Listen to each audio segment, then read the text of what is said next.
So the projections for construction jobs at Allegiant Stadium were 11,000.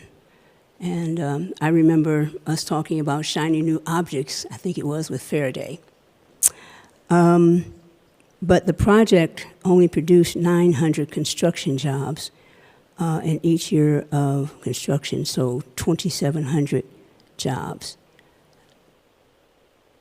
Senator Spearman, for the record, Jeremy Aguero. Again, we're talking about person years of employment, and we're talking about direct, indirect, and induced employment overall. And I would suggest that if you look at the number of individuals that were employed in terms of Allegiant Stadium, I think there were substantial. If you look at the number of suppliers that supported that project that may not have been part of their direct payroll, they were substantial. If you look at the amount of wages and salaries that were paid on that project and the average hourly wage that was paid on that project and what the ripple effects were associated with that, it was substantial.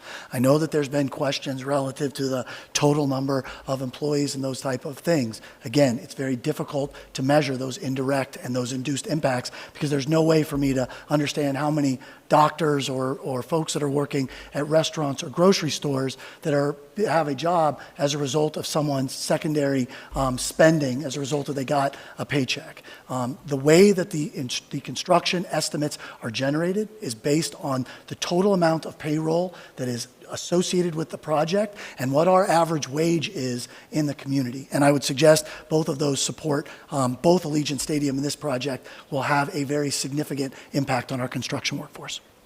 Thank you for that. And my questions are hypothetical because what we're dealing with here is hypothetical. The third one is on the 2022 LVCVA visitor profile, it shows that people said they visited Las Vegas for sporting events at about 3%.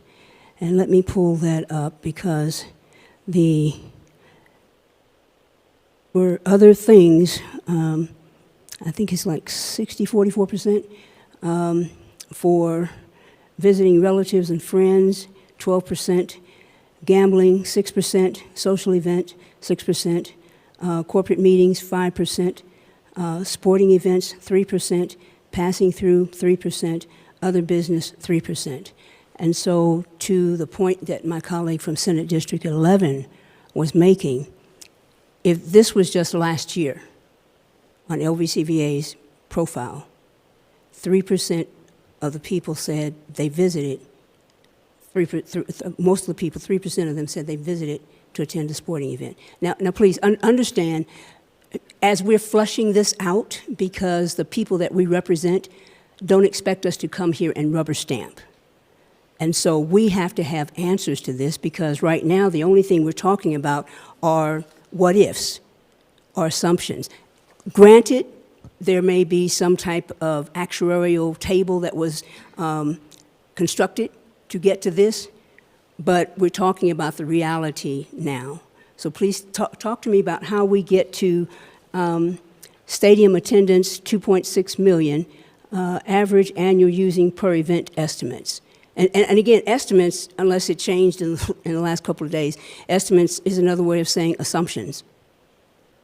Senator Spearman, Steve Hill. The number that I think you're referring to is the number of incremental visitors that are in attendance at events. So they're saying that's the reason they came to Las Vegas, and there's a variety of potential reasons that they could reply to there. So that's simply reflective of the 405,000 person number, visitor number that Mr. Aguero has cited, not the 2.6 million total potential seats that are available for all the events at the stadium.